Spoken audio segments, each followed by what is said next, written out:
छोड़ी the more कलाई जो भलाई चाहना। देवरू छोड़ी द मोर कलाई जो भलाई चाहना। सासु ननद के चोरी चुपके हर वादा गणवाई। सासु ननद के चोरी चुपके हर वादा बनवाई। तब तू देवर हम भौजाई जो भलाई चाहना। तब तू देवर हम भौजाई जो भलाई चाहना। देवरू छोड़ी द मोर कलाई जो भलाई चाहना। सासु ननद के चोरी चुपके नथिया दा बनवाई। सासु ननद के चोरी चुपके नथिया दा बनवाई। तब तू देवर हम भौजाई जो भलाई चाहना। देवरू छोड़ी द मोर कलाई जो भलाई चाहना।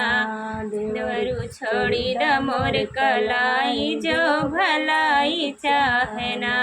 सासु ननद के चोरी चुपके टिकवा दा बनवाई। सासु ननद के चोरी चुपके टिकवा दा बनवाई। तब तू देवर हम भौजाई जो भलाई चाहना।